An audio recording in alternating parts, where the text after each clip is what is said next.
Good morning, everyone. Morning. Morning, Michelle.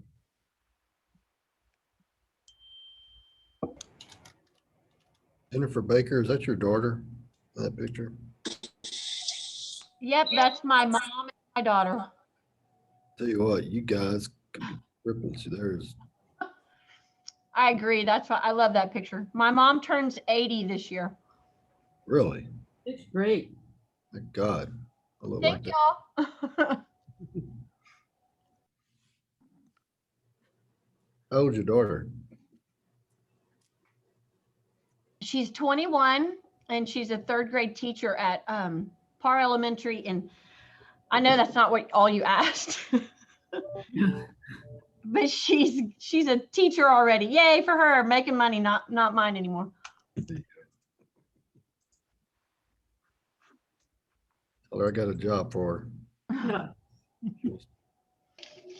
Hey, Michelle, it's 10 o'clock. I think we could get started. Okay. I just want to say thank you to all the presenters. I know that we have our directors that, reviewed our transportation and health and safety and athletics piece. I do want to thank Wally and his team and Pam. They did a phenomenal job presenting last night. And then hats off to Pam to making the case for technology, smart, rich classrooms, 21st century and beyond. So sorry about the hiccup we had. We'll talk about that. And we beat ourselves up pretty hard last night, but we're going to make plans and make sure that we have contingencies in place. And we'll talk about it a little bit about what to do in the case that this happens again. So hopefully it won't happen again, but we'll be ready. Well, Mr. Chambers, did you have anything you wanted to say before we start?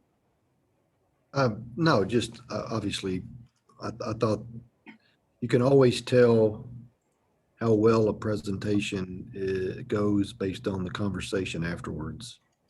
And I think, yeah, not having the breakout rooms probably slowed that down a little bit, obviously, but my personal opinion is it was one of the better candid conversations that we've had, not only with this group, but just in general.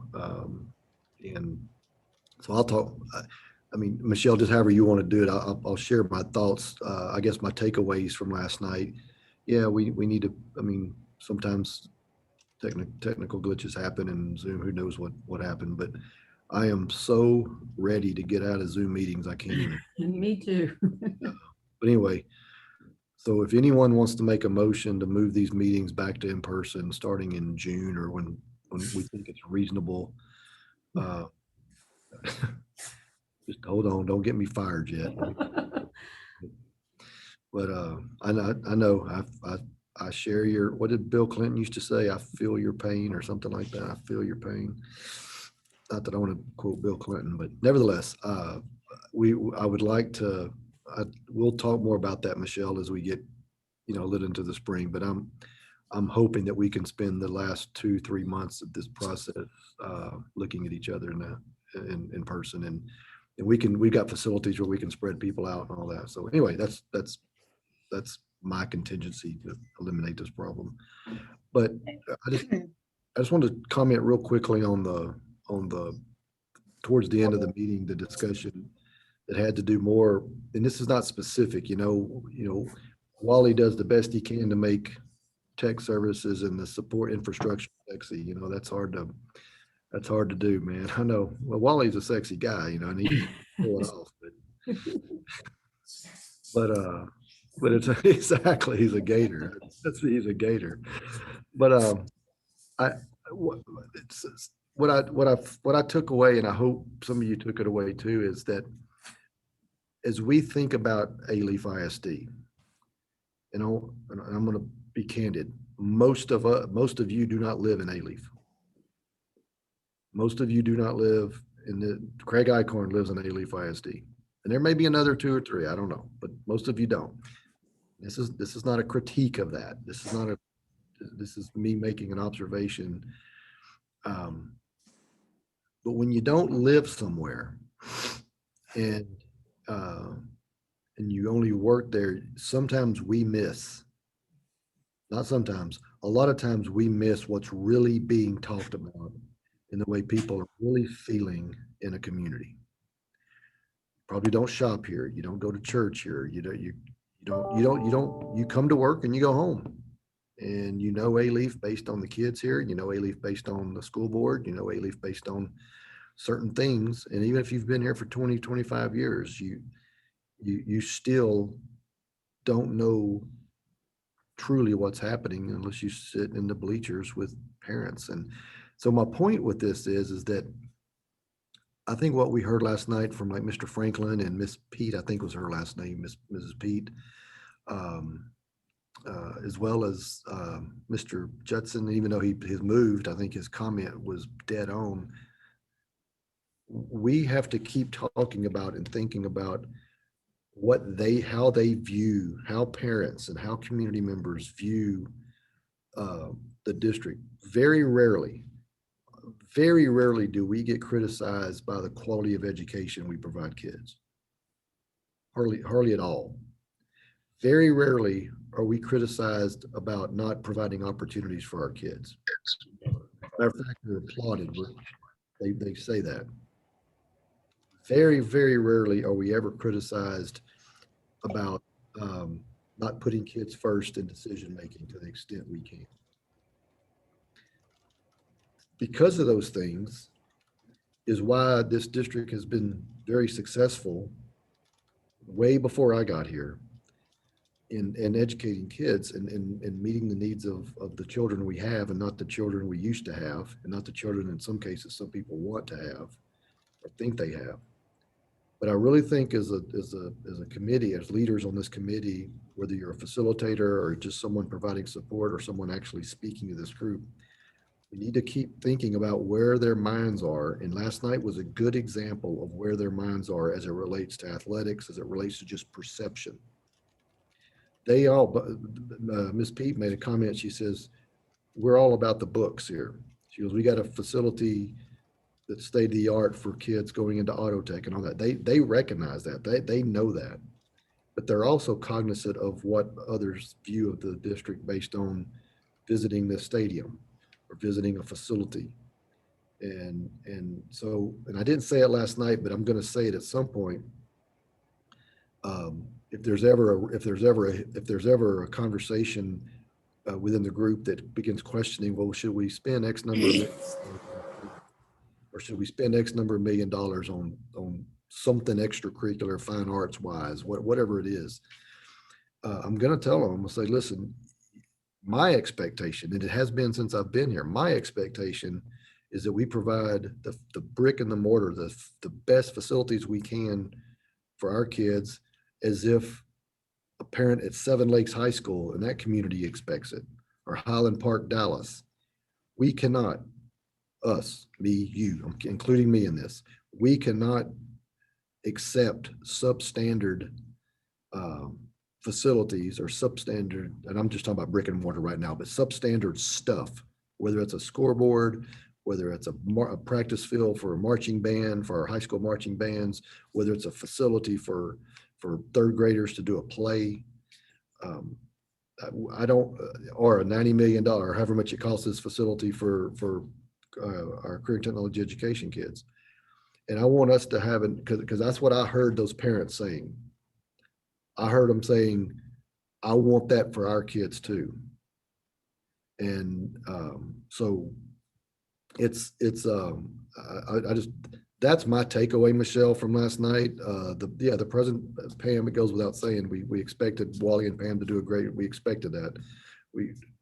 I want us to keep thinking about the highest aspirations we can have for these kids, both academically, socially, emotionally, and then the types of facilities we put them in.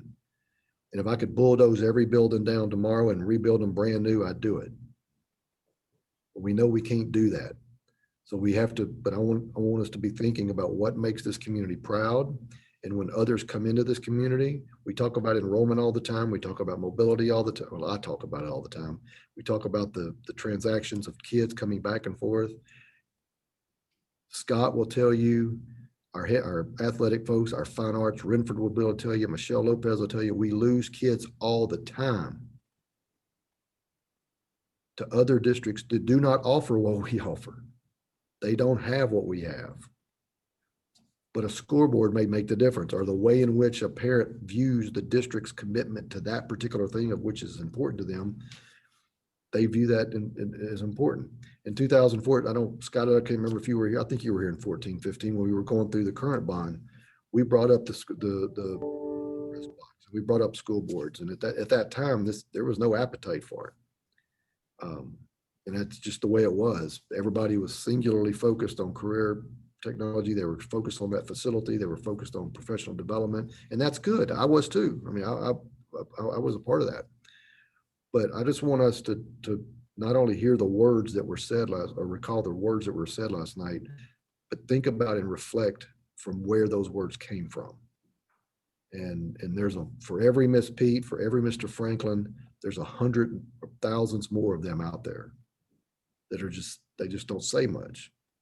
And I'm just going to tell you, we have a trustee, Ms. Butler, that is very helpful in this regard. That is very, very supportive and wants the same things that I'm talking about. And I know you guys do too. I'm not saying you don't. I'm just telling you what my feelings are based on that conversation, because I thought about it a lot last night afterwards and thought about how I wanted to approach it with you guys. But Michelle, that's all I've got. I'll if you agree, disagree, you can comment or let me know. But I want us to think about how we continue going down this path about providing things that these kids deserve. Not only do they need, they deserve it. And I want us to have the mindset and the expectation, even though sometimes the parents don't tell us, you know, just like I know, that the parents want the best for their kids. They just don't know how to talk to us. You go to some privileged area, parents are up in the superintendent's face all day long, in front of the school board all day long, demanding it. Our parents, with the exception of a handful, they don't know how to do that and wouldn't feel comfortable doing it if they had to. So we've got to be that. We've got to be that group. So with that, I'm done, Michelle, but that was my takeaways, but it was a really nice job. I thought you guys did a really good job. Gosh, I feel ashamed. I was so engaged in the logistics of what was happening and scrolling the screen to find the people that I'm so glad that you did that, Mr. Chambers, because I missed some of that messaging. I apologize for missing it. I wasn't listening intentionally enough for the worrying about the text and scrolling the screen and trying to manage that. So those thoughts are moving to me. I want us to remember, and I'm going to say this at some point in the future. And I've got his name, but the day we opened the Career Center, the very first day of school, I was standing where the buses dropped those kids off. No, it was the second day. It wasn't the first day. I wasn't there the first day, the second day. Anyway, and two Hispanic males walked up to me and they had their phone and they were videoing that building. And one of them said, you Mr. Chambers, right? I go, yes, sir. And he goes, is this for us? Like he asked, is this for us? I know I've told you this story before, but that stands in my memory. I said, yeah, of course it is. Who do you think it's for? And he just kind of looked around and go, oh, cool, cool. I said, so where are you going? He goes, I'm going, and he pointed over to Auto Tech. Those kids didn't think they deserved that. They didn't think that for him to even ask that question, is this for us? I mean, he thought he was a guest there. Like this is going to somebody's house as a guest.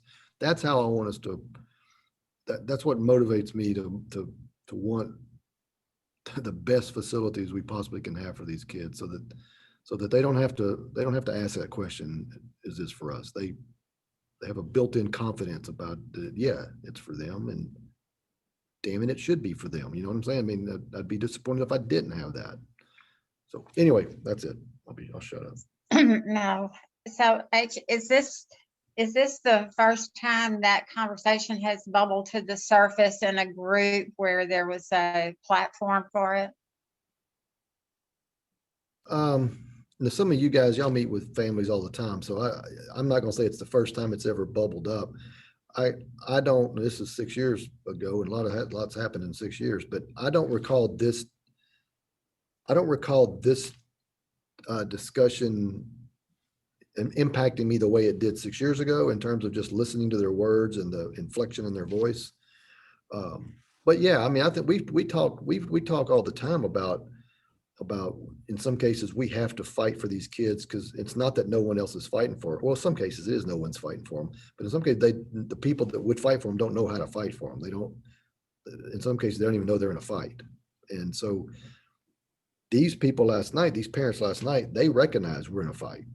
They recognize we're in a competition, and there's things they want as parents they want to be proud of, that they want, whether their child wants it or not, they want to be proud of it. So it has not been, in my opinion, it has not been talked about publicly in a forum like that nearly like it should be.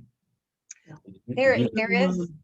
I I'm want to sorry. say to Mr. Chambers too, that I think in the past, I mean, we've, being at LSIC and watching our programs and watching kids leave LSIC to want to go to Katie or now to Alvin or, where the big programs are, it's heartbreaking because, like you said, they'll go for the facilities because they have better weight rooms or they have better this. And I think what has bubbled up is that we've seen this little trickling effect happening, and then now it's evident. I mean, it's happening, and it's I think parents see it now, and so, but it has been happening. But yeah, as far as you get to talk to those parents sitting in a seat in the at Crump Stadium, but not in this format. So I would say, HD, man, I really, really appreciated that comment. I think if parents heard that comment that you just made, they would absolutely know that this district cares about those students. Yeah. I mean, that was really a genuine, heartfelt comment. And I would tell you, perception becomes people's reality. And whatever they perceive, that, my experience has been that's kind of what their reality becomes a lot of time.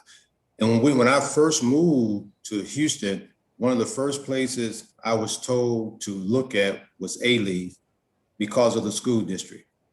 Now you fast forward probably about 20 years later in my career, one of the most disheartening comments I got was from a fellow commercial real estate person. We was having a general conversation and he said, well, I'm certainly not going to move my family into Alief. Well, I'm living in Alief then. And for that comment to come from a real estate professional, that told me a lot. That told me that when they're going to be talking to their clients and potential business owners, they're not going to be looking at Alief as highly as they did when I first moved into the district.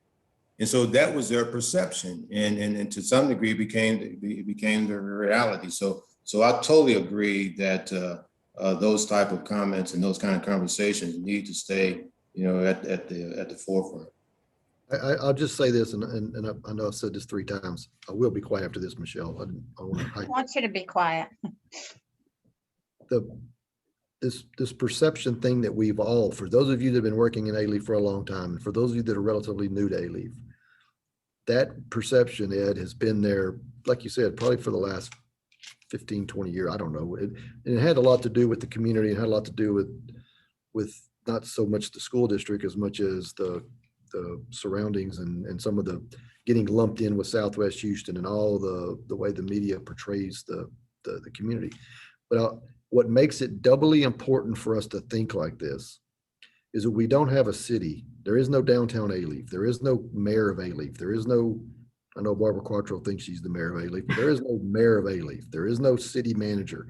There is no economic development corporation. We got a small sliver in the West Chase district. We got a small sliver in the IMD. Ed's the chair of the Houston West Chamber of Commerce. I mean, we got parts, but we don't have an ally. We don't have this person you can go to say, listen, we need to partner. So Alief ISD is the city. I don't like it, but Ann Williams and the board are like the mayor. I'm the city manager. I mean, that we have to think of ourselves that way. And our departments are what that's what's educating our kids and building this. So anyway, I just want us to have that in our mind as we work through this. Kim Smith with PR and Craig and those guys, they think about this 24, or at least when they're on the clock. We need to have a bigger discussion about it. And I think, Michelle, as you think about future planning and task, the way you want to go about this, somehow maybe incorporating this part of the conversation in that. And if I could just real quickly, and I know I'm not saying anything that we don't already know, but part of what I heard last night too is that parents are proud of Alief. They are proud of their school district. And you heard last night about, we really wish that there was more PR. And I know that Kim and her crew have done, just a superhuman job at trying to get the word out about all of the wonderful things that are happening in Alief. But you heard that last night about, some people don't know that we do this, and they don't know that we do this. And so I think that they're really proud of where they go to school, and they want other people to see it that way. And they want their facilities to reflect, the way that they feel about their school district. So, I think that's why they were talking about, making those improvements and we want other people, and we want to feel the same way and other people to see us the way that we see it. Thanks, Carla. Can I ask a question? Yeah. With the CTE, what is the possibility of Alief having their own TV channel? Is there something there like a streaming channel because one of the things that was brought up was streaming some of the athletic events. You could do you can do all the events. You can do the shows that they have on campus. And I know that was one of the things they brought up. And I know that, yeah, you can go out and pay people. It sure would be nice if our kids were generating it. And then there was a way to use that channel to get news out, and also to, to showcase our kids and what they're doing. So I don't know if we have those type of capabilities. I'm not a techie guy.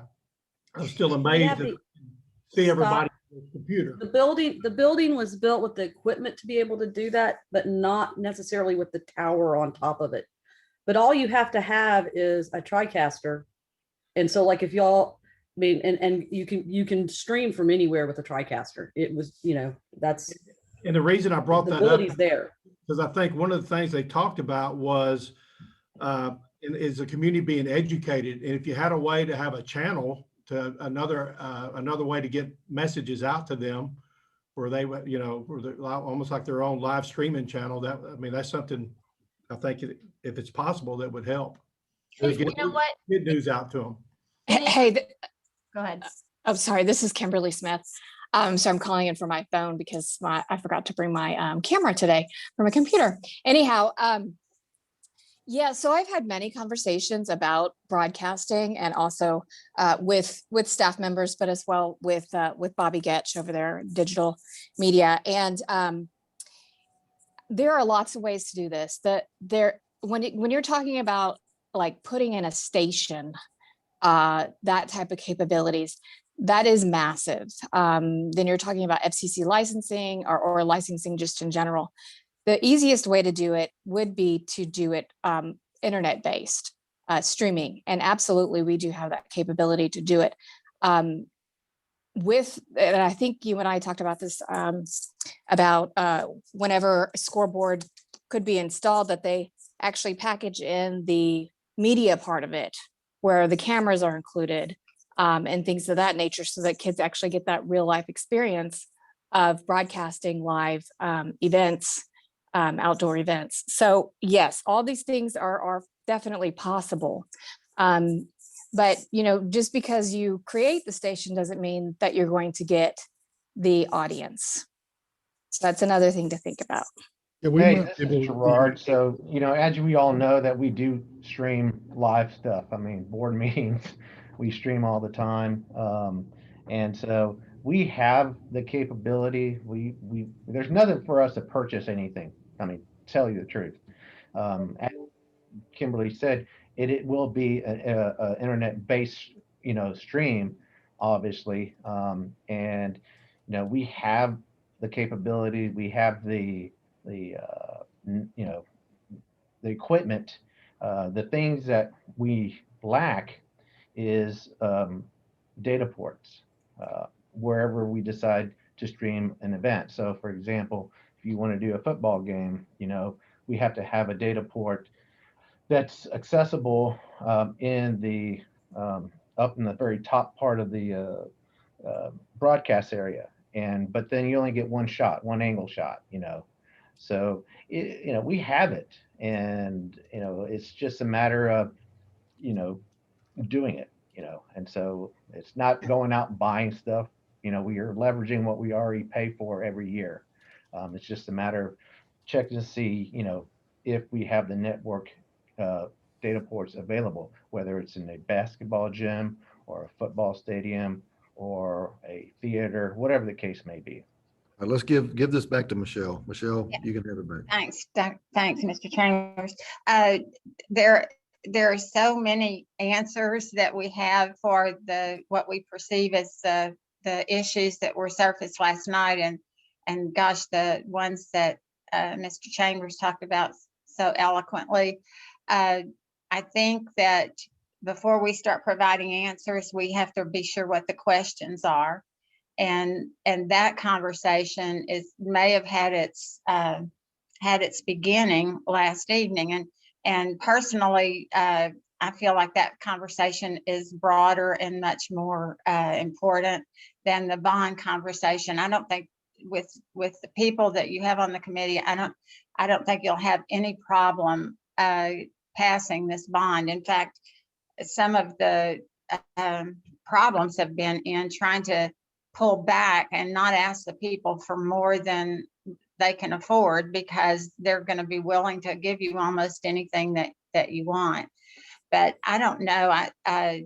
I'm not an educator, and so you all may have many more opportunities for some of the conversations to occur than I'm aware of. But if you're aware of a process called a Kiva process, I've used it twice in about 15 years because it's a lot of trouble, and it's risky because it elicits conversations from the community that may be below the surface, like the ones Mr. Chambers has talked about.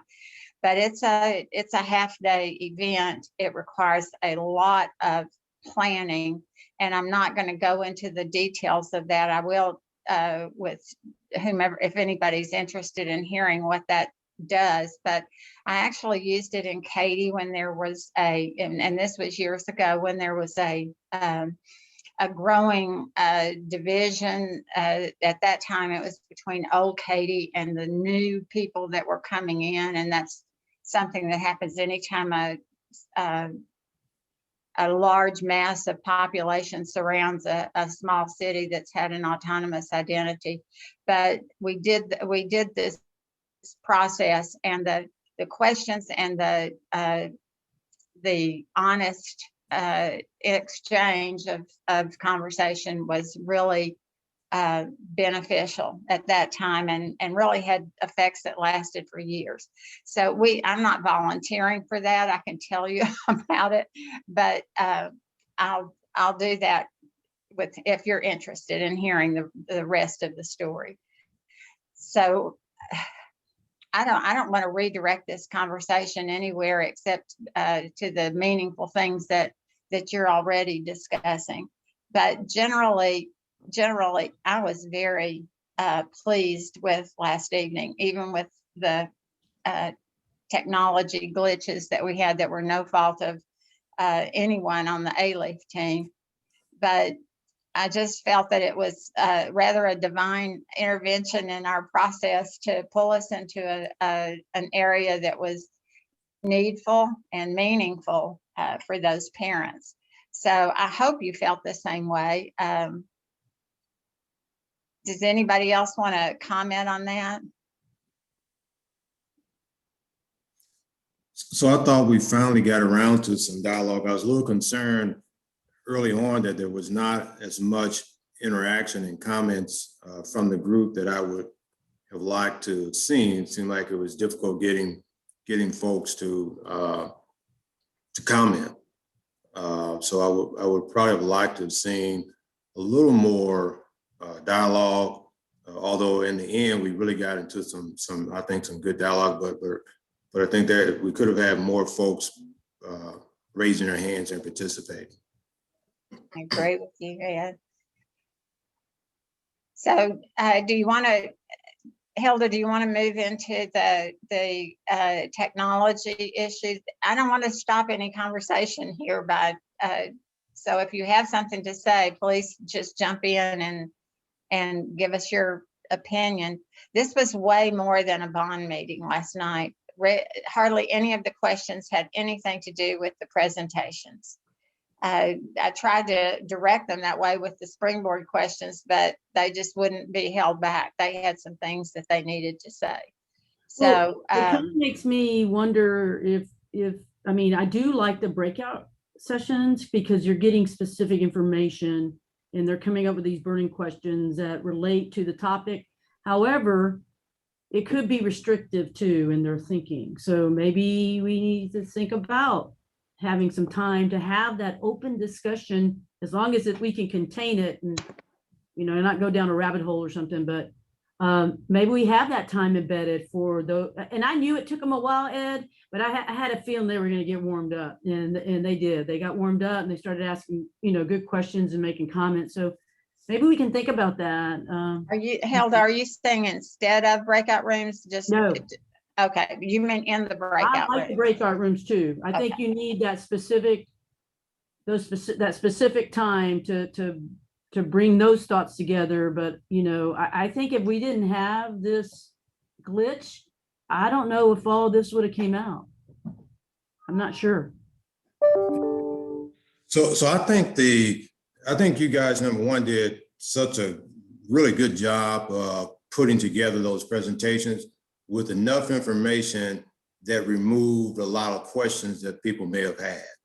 So I think the process that led up to last night, those who have been involved, we had a lot of information that there were probably not a whole lot of questions that was challenging. However, I think the way that the questions were phrased was leading to a answer, meaning that it was difficult to disagree with what the statement was, as opposed to perhaps more of a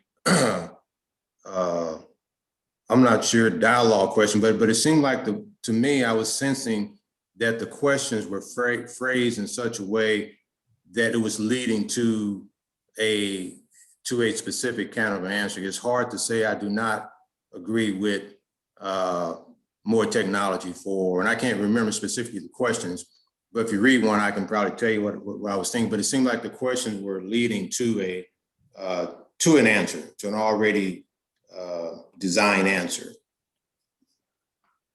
So Ed, are you saying that maybe we should not have springboard questions and just let the groups flow with their discussion in those breakout rooms? No, I think you probably have to have some starter questions. I'm just not, if I had the questions in front of me, I can probably do a better job of explaining what I felt as I was kind of reading those questions. But it felt like I was being led to an answer. Okay. To a specific answer. It's almost like a yes or no instead of an open-ended question. Maybe some of the facilitator group, table captains can chime in as far as Well, the last meeting that we had. I was going to ask a question real quick to tag on to what Mr. Ryland's saying. Maybe the springboard questions are provoking relative to a breakout session. So where people feel safe, they're in a smaller group, they're willing to say, no, I really don't think that's right. And then they formulate that through those breakout sessions. But yet last night, those springboard questions were kind of thrown out to the whole group. So I could see where the design of those questions might have been safer or more appropriate. So I agree with Mr. Ryland that in the large group, those breakout questions felt strange, or those prompts felt strange, but. I can say that in my group last time, the springboard questions, they weren't saying anything, which was, until I asked the open-ended question, and it was very open-ended. What did you think about the presentation? It was just very open-ended. And then all of my people were talking at once, essentially, almost. They all had something to say. Only one person I had to kind of ask, do you have anything to say? So it gives them that small group does give them the comfort level of talking more so, but the questions, like I said, I needed a question just to get this conversation started, which was, what did you think about that? And that's what those questions were last time, I believe. Well, the sound you heard was me digging them through papers, and so I have them here, and I don't think it'll serve any purpose for us to go through those again. You probably have them as well, but I'm certainly open to any of you suggesting wording that would be less leading toward an answer. You think they didn't speak up too because technology is a little bit more intimidating, maybe, if you don't have that type of knowledge? I'm speaking for myself. Scott, say the first part of that again, because I missed it about what I was just saying, maybe they were a little bit more intimidated in asking a question because technology gets pretty up there, and if you don't have the background, it can be a bit intimidating. Okay. Maybe that kept people from wanting to make sure they didn't want to look like they were asking a stupid question, which I ask them all the time because I'm not a very technical person. But I think technology can be a little bit more intimidating than the other subject matters that we've had or the other topics that we've had. They are just asking no questions about what we want or how much it costs. they're, and I guess maybe our technology people and Pam did such a good job of presenting their case. Maybe that's why, but they're just not saying, questioning, do you really need this? And why is the price on this so high? We're just not getting that. I was half expecting a question or a statement, thinking about, we have some ex-board members on the bond committee, and we have some folks who've been through this before. Seems like one of the questions that's always asked sort of rhetorically is, what would we do without it? And that really didn't happen last night. I kind of thought that there would be some discussion about, it's hard to say how much you need, because like Scott said, it's kind of intimidating. But then when you reverse it, how would we do without it? It almost is like pen and paper these days, that the technology becomes just an extension of the learning process. So maybe they were stymied by just sort of the, how do you quantify it, so to speak. But it was interesting that that didn't happen. And HD's right about the Zoom has such limitations on it. You can't, there's no body language to read. And even when we meet in person and their faces are covered, it's really tough to read people's expressions when they have masks on. So but we can overcome all that. I'm not worried about So that. I sensed a lot more emotion and passion last night. And in the first one, it was I don't know, just, that wasn't my takeaway. But last night it was like, these folks are very emotional and passionate about what they're saying and what they're feeling. So. They really were. Okay, does anyone else have Charles, did you have anything you wanted to add to this? I'd like to add a comment. Thank you. The parent, Fernanda, she was, again, very articulate, very emotional, but she said it. And she said the same thing that Barbara said, which is they didn't understand. So I remember when Wally started, and thank you for doing an overview, but that very first slide, they were like, I don't even know what that stuff means. So I agree with Wally in terms of maybe having a scenario that if we don't do this is how it will impact your child's education. And then through a scenario, an example, whatever, maybe that will give them a little bit more context and meaning, but I don't think it was comprehensible. I mean, that's just my opinion, but I think that's what Fernanda was trying to say. Like, I don't understand any of the stuff you guys are saying. All I know is my kid does need it. And thank you for already giving her what you have so far. But they don't know what to ask because they didn't understand the content. I thought Pam did a really incredible job of in the middle, kind of bringing it all together, but maybe fatigue, I don't know, and not being able to go into those breakouts. I remember last bond cycle, they would go in breakouts and experts would be available to kind of walk around the room and not poke in and make people feel uncomfortable. But if they had a question, they could kind of raise their hand and we would sort of walk table to table. And I know that's really difficult with Zoom. How many people can you have poking into a Zoom room before it's now really uncomfortable? But that was a feeling that I had that, that was like last cycle, that stimulated some conversation. But yeah, the passion on the other stuff last night was the impact for me, on just the pride in the district and wanting to be proud of something and holistically, and not just focusing on a widget, but just overall facilities and everything. So that was the impact for me. I don't want us to miss the opportunity to make some step changes that are needed. And Patricia, I think you brought up a really good takeaway for us, and that is when technology does their review next meeting, we'll let's pull it back and make it, even if you have to explain things to them that are very clear to you and maybe clear to a third of the people in the room, but whatever we have to do to make them understand, we need to take that step, because it really doesn't matter what we say. The only thing that matters is what they hear. And if they're not hearing something they can understand, then we have to back it up and make that happen. So Wally and team, y'all can work on on simplifying for them. Do You know, you the think other- that will be helpful, Patricia? I think what Wally said is very helpful. If we don't have it, here are the ramifications of that. Here's the. There you go. You know, I think also they had raised a issue around older senior citizens maybe not being as, you know, excited about this technology stuff. And what I got from that is that may be true unless we tied it to some pain point or emotion. And when I thought about that, why should a grandparent or an older person care about technology?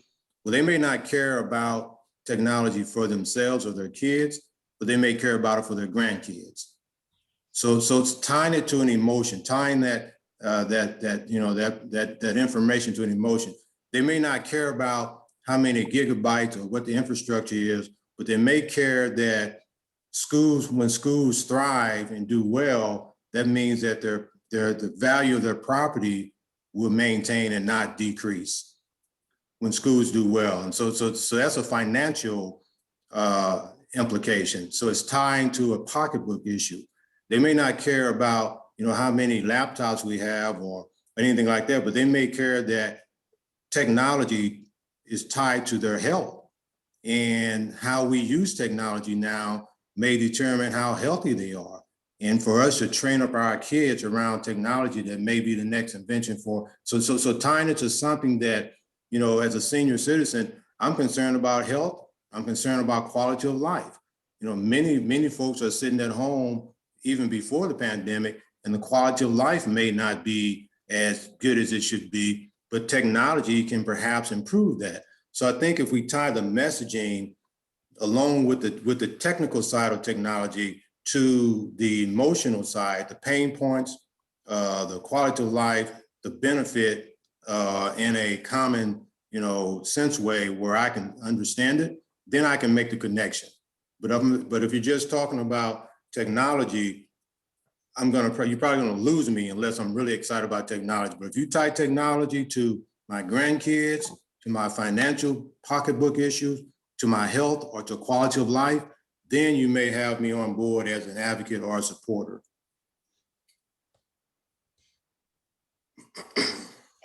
My comments, can you hear me? Yeah. Yes. Partly to reiterate kind of what HD said, from what I heard overall was the parent speaking out saying, you know, we expect to get what they get everywhere else. And as we go through the process, we take those hints, whether they be in our face or bold statements or subtle, like the previous meeting in questioning costs, and look at those as a balance or a tight wire act that we have to do between now and the final.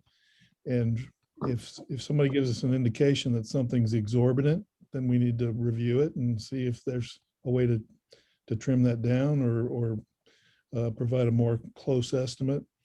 But if there's an area that seems to be more attention getting and what the overall community needs, then we flesh that out more. And so like on the technology, on the two price quotes of it was priority 2A and 2B, I think we just formulate that down to one, not have an option, because I think wasn't clear. Was that cumulative, or was that two separate numbers and we're going to choose one of the two priorities and go with it? I just say we pick one and put it in there. Don't give choices of a structure. And then on the stadium, you know, I think the original shot for the press box was probably along the lines of, you know, in other districts might have been criticized by the taxpayers, not just the parents, but the taxpayers. They're somewhere in the middle is where we need to be. We need to have, you know, everything technically and physically that we can be proud of, but at the same time isn't isn't something that draws the negative attention like a Katy Legacy or a I can't remember the other district up there, not Plano, but there's been some districts make some faux pas with stadiums too. So I think we were ready for the scoreboard last time, and it didn't fly, but it definitely could fly this time. And at the same time, we can use public TV station and get links, and we can also stream things live on the internet and have links everywhere that people can get it, and then make deals with U of H and the public TV station and Comcast and get games played later after the games occur, and get a lot more media attention to those events that happen. And not only that, but like our fine arts, our marching band competitions, and we do an unbelievable amount in fine arts. So going forward, when fine arts presents, I would include, in my mind, a full bevy of instruments that we need to get up to speed and have a replacement cycle for those, because those really haven't been included as part of bond as a formal amount, and we've had to come in after the fact and do that. But those instruments last 15, 20 years. I mean, that's a good investment that we need to get up to speed on, and we'd have more band participation, more orchestra participation. Thanks, Charles. Let's spend the last 10 minutes, and I'm so glad it didn't come up first, talking about the technology piece and what we're going to do to try to mitigate the possibility of that occurring again. Although I was not upset by that. The only piece of it that bothered me is that you were not given another chance to connect with your groups, facilitators, your work groups. I really wanted them to have time with you. So as a go-do from this meeting, I'm just going to ask each of you facilitators to just send an email to your group. If you don't have those email addresses, Hilda can get those to you, or Craig probably. But if you'll send an email to them just to keep them connected to you, and do that a couple of times before our next meeting, because there's such a gap in there. I don't want you to do it over spring break. Wait till you come back. But is that too much to ask of y'all? Would y'all mind doing that? Well, if you will, I think that'll be helpful to try to reduce the damage from their not getting to be with you in there. Okay, let's, Hilda, you want to guide us through talking about, you and Kim, guide us through talking about what happened last night? Well, Kim and, well, I know that behind the scenes, what you did know was that, and Craig could speak to this, he had a Zoom guy talking to him and trying to fix it on the fly. But, I guess it needs to really, and I just need some feedback probably, because we still had an hour, when we started, we're going to go into the breakout rooms. And the question, I guess, came to my mind, do we just take a short break and say, okay, we're having technical difficulties?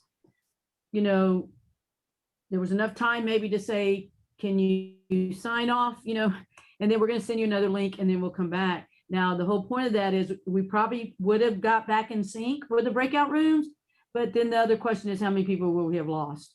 So, it was a call that we had to make on the fly. And so I was just thinking, and if HD, I'd like your input too, would that be okay to do? Would that be okay to say, hey, we're going to take a 10-minute break. We're going to send you a new link, and we're going to see if these breakout rooms or work, or the technical difficulty is solved. And I don't know. I don't know if it would work or not. I don't know how many people we would lose, or do we just do what we did and pivot? But the way Zoom works, with the updates and the upgrades and things, it can happen again. No, that's the truth. The whole time I was talking with Jeff, I think his last name is Malasa, he could not get our meeting to do what we wanted to do on the fly. Yeah. He said again, stop this meeting, start a new one, and your changes should take. And I said, well, I don't think that's an option. So we were texting among, just so the rest of y'all know, we were constantly communicating. What do we want to do? I got Jeff in the chat. He says he can't even fix it from, and this is a Zoom expert. He works for Zoom. It's not just Craig or Kimberly or Hilda. And same settings this morning. We have breakout rooms. We have chat. He couldn't figure out from his end what the heck happened, nor more importantly to me, how to fix it. You One know? of the things, I'm curious, did anybody else, because there was a point early in the meeting last night that I was sitting here and I think I have a poor Wi-Fi connection because all of a sudden my Zoom blinked out. There was nothing there. And then it came back on.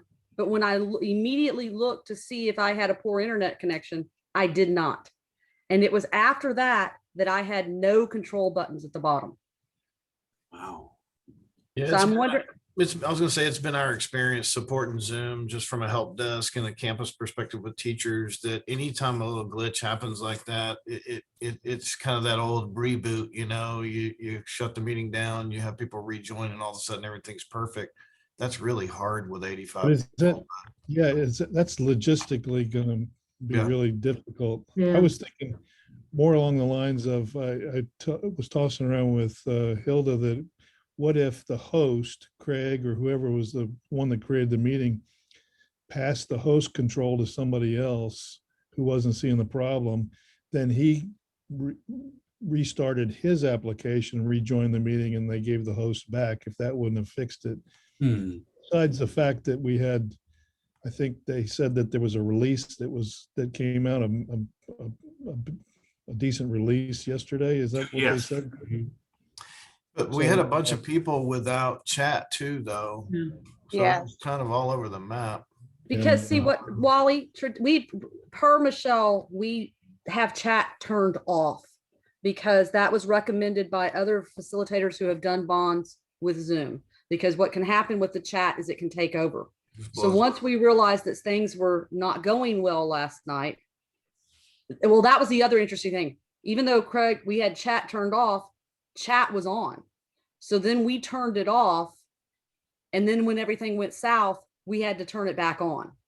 So that's why it was coming and going on some people. But traditionally, we will not have chat unless Michelle wants to change that. But that was she can explain the rationale behind that better than I can.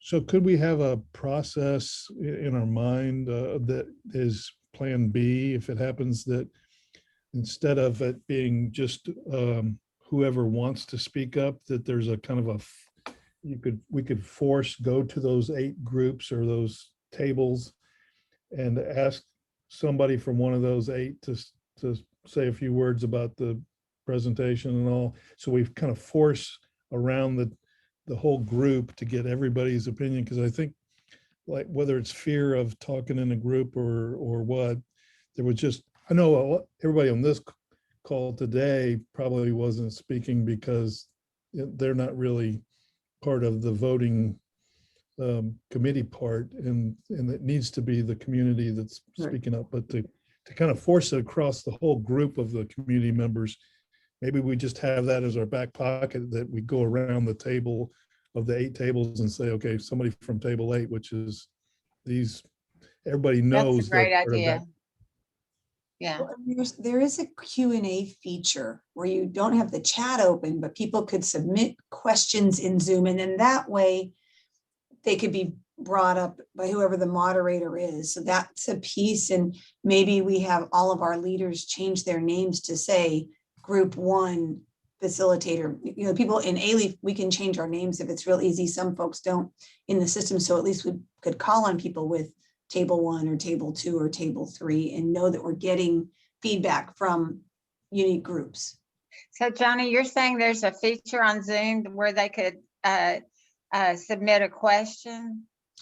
There's a Q&A piece where in meetings that I've been in, you shut down the chat because they don't want that discussion to happen, but you can type in a Q&A, and they usually set a moderator to read those questions so that the group can answer them or so that you can answer back. Maybe, I don't know about that, but Kim probably does. Yeah. Yeah, We could do that, definitely.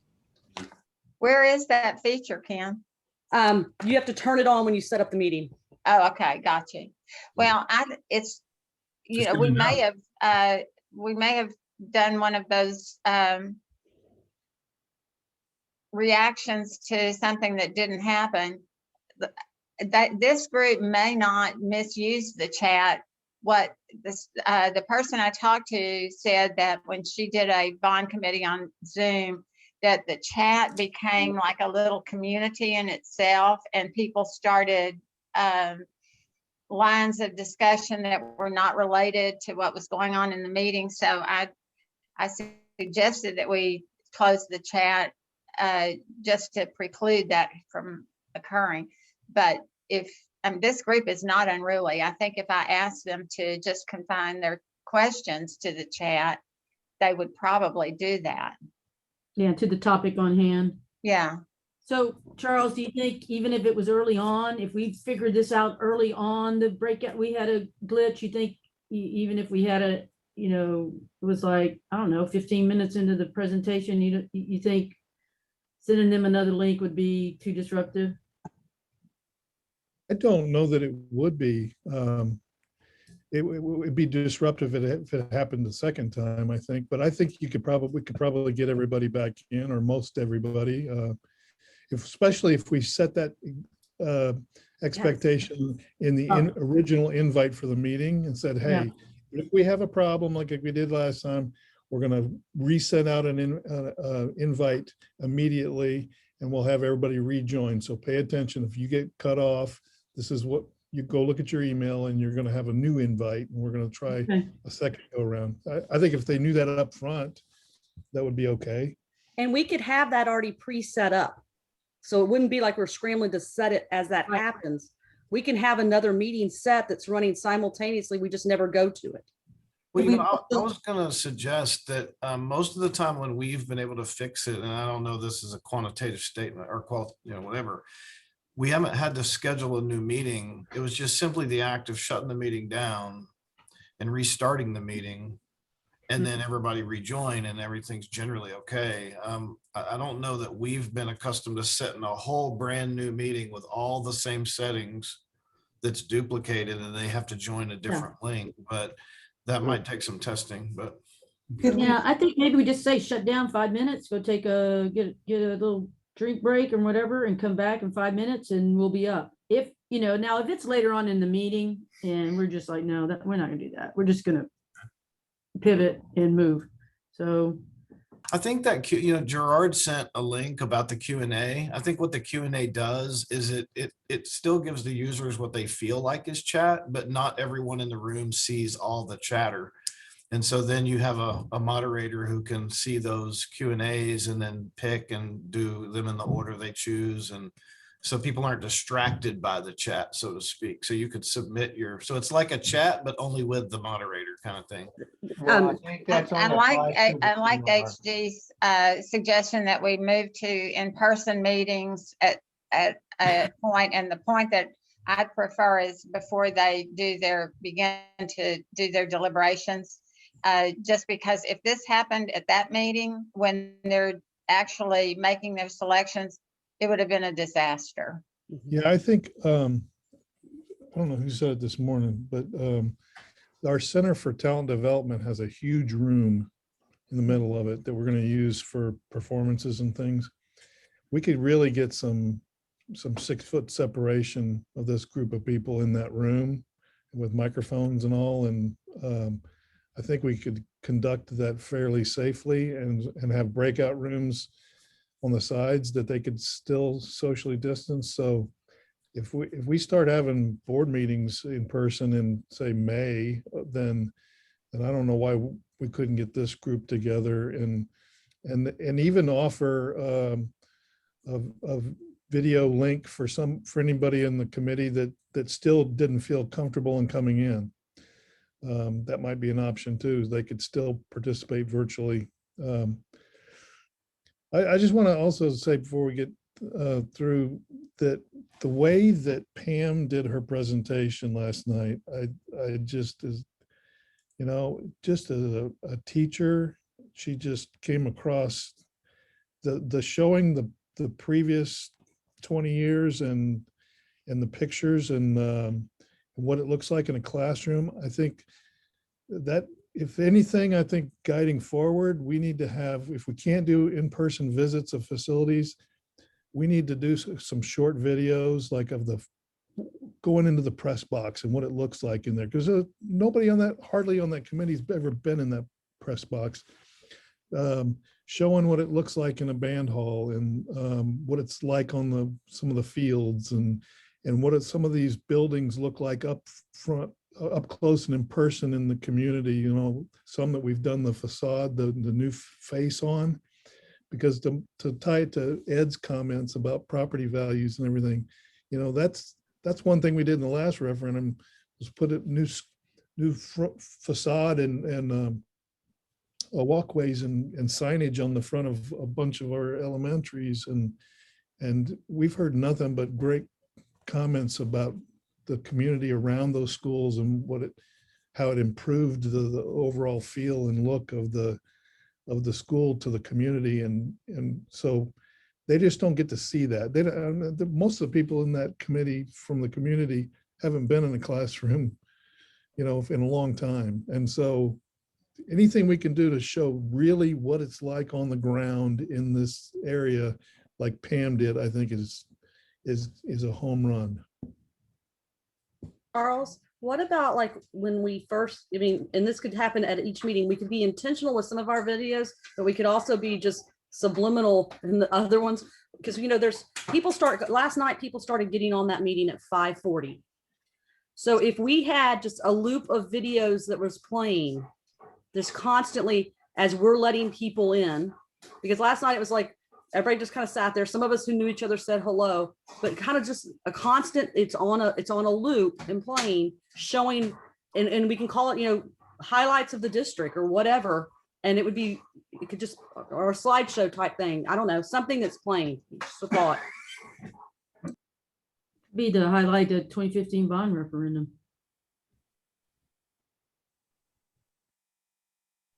Good idea.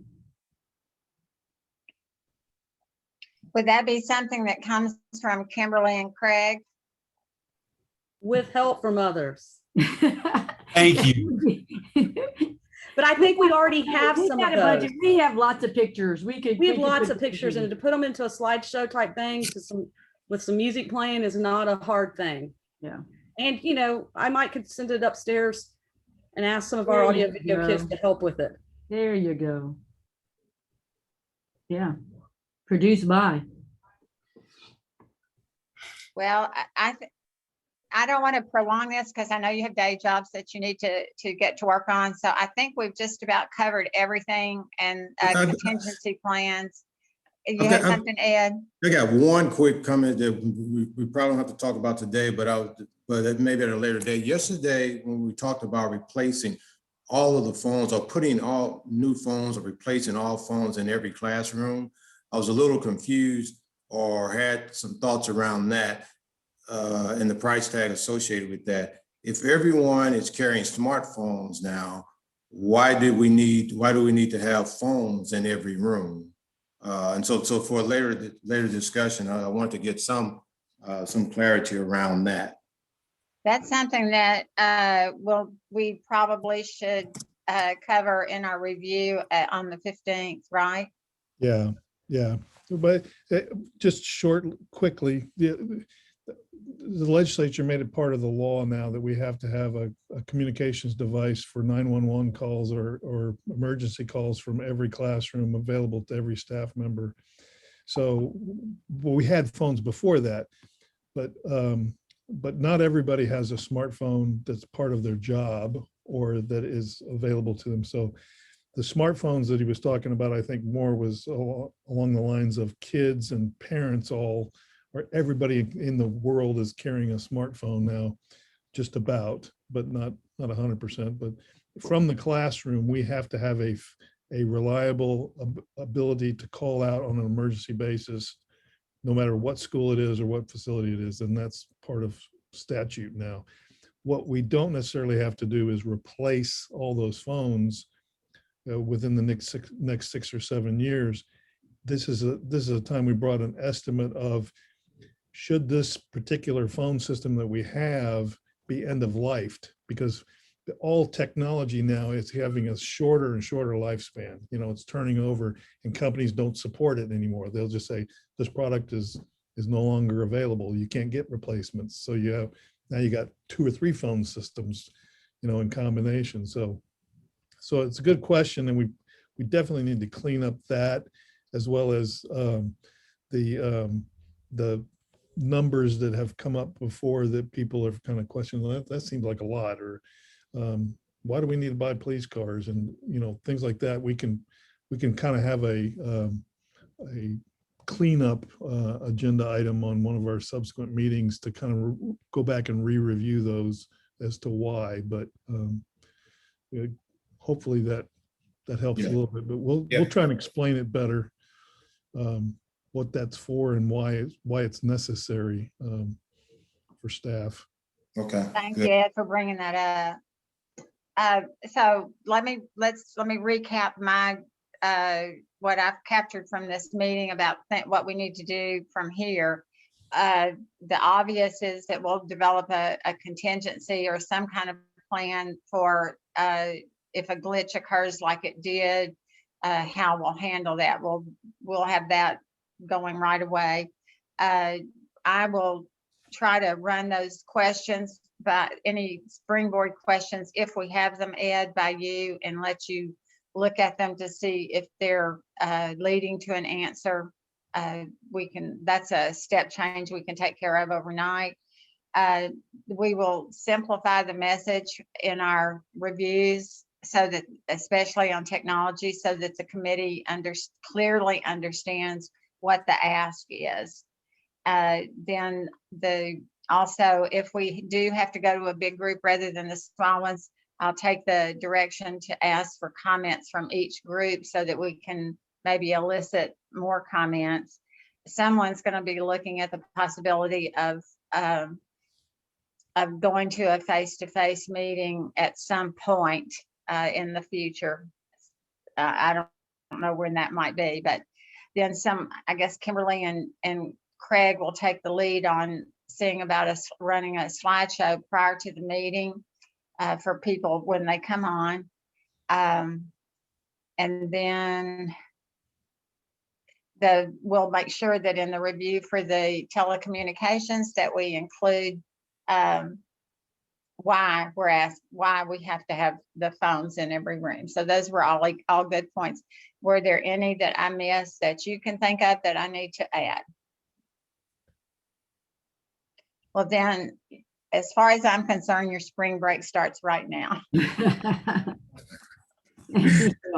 Take care, guys. Bye. Bye, All right. everybody. Thank you. Say, all right.